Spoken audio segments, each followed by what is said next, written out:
Picture this: you're craving a delicious sandwich from your go-to spot, only to find out that behind the counter, some serious health risks might be flying under the radar. Shocking, right? Well, that's exactly what recent restaurant inspections in Onondaga County have uncovered, sparking conversations about food safety that every diner should pay attention to. But don't worry, we'll break it all down step by step so it's easy to follow, even if you're new to the world of health department checks.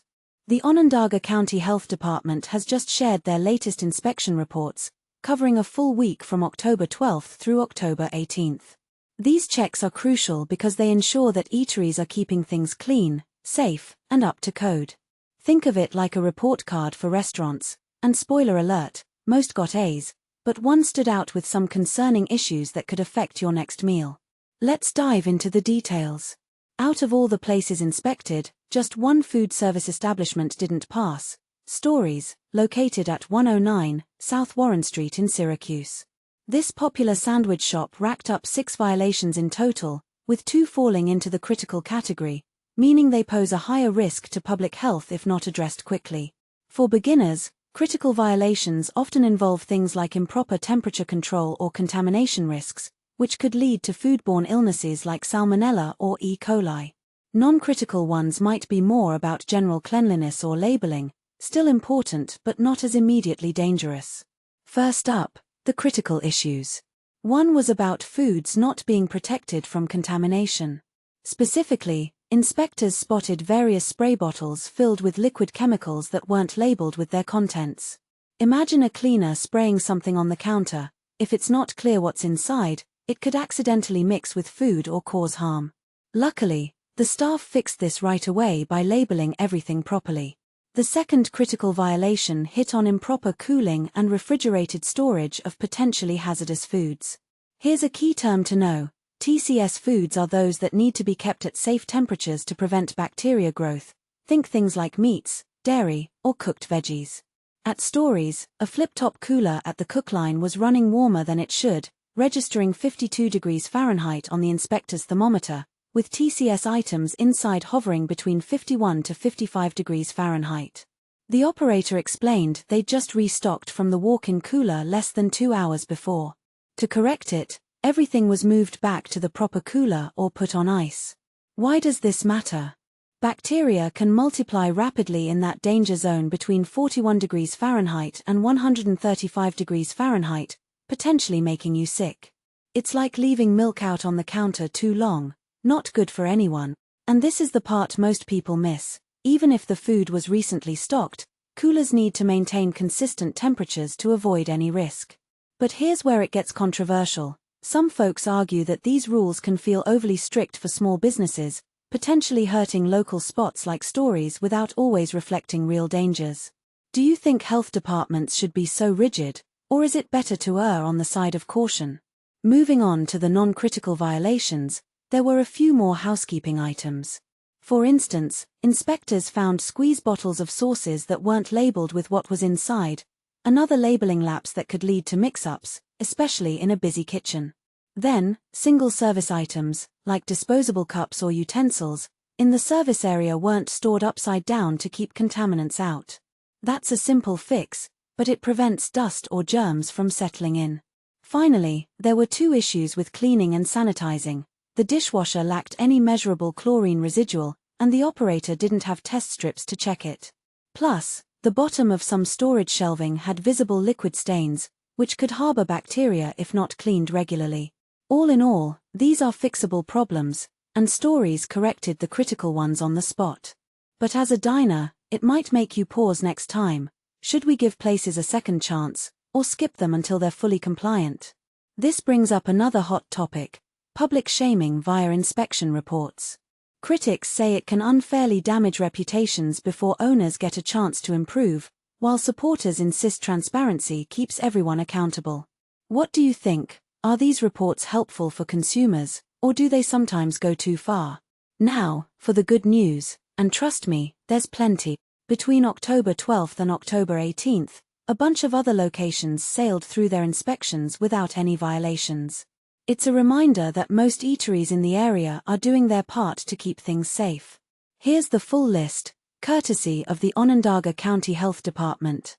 1911 Tavern at Beacon Skiff, 2708, Route 80 Onondaga, inspected 14 October, 2025.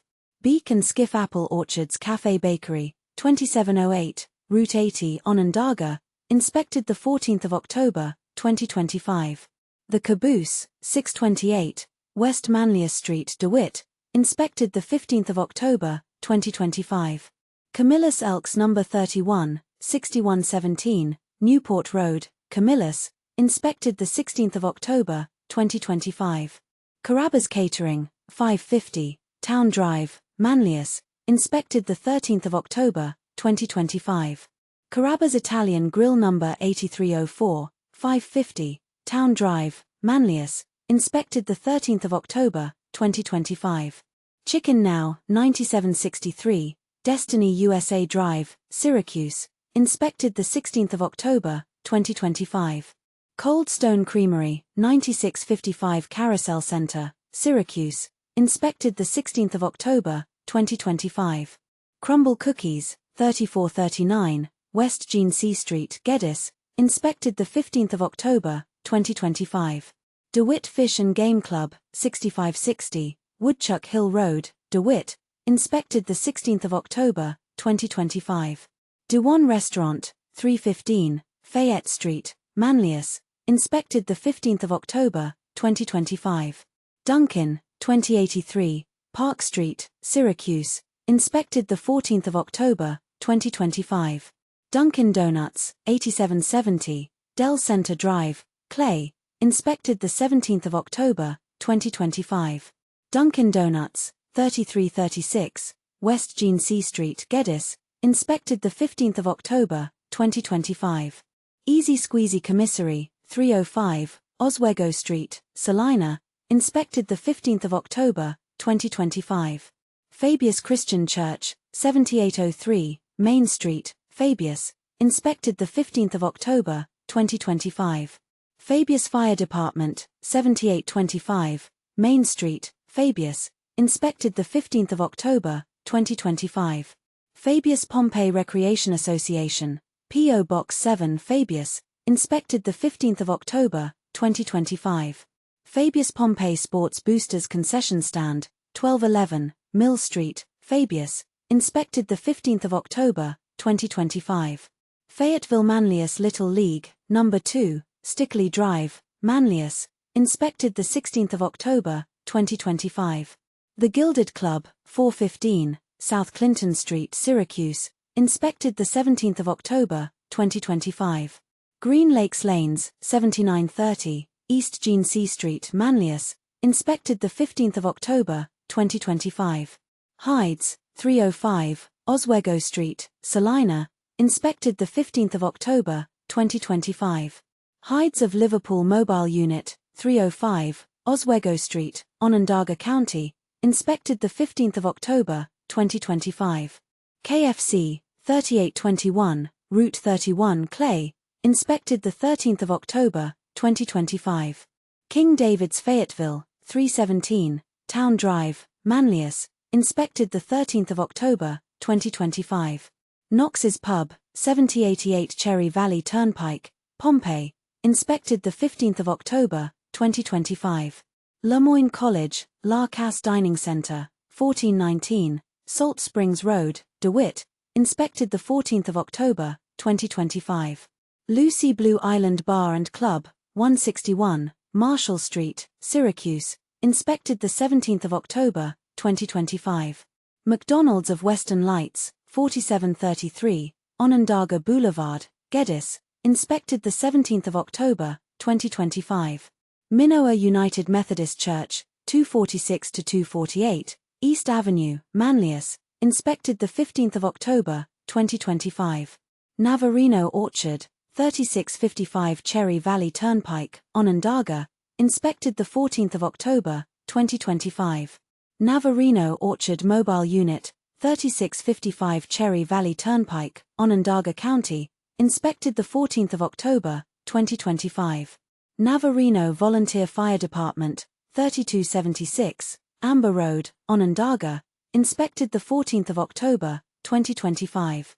Neat Whiskey Bar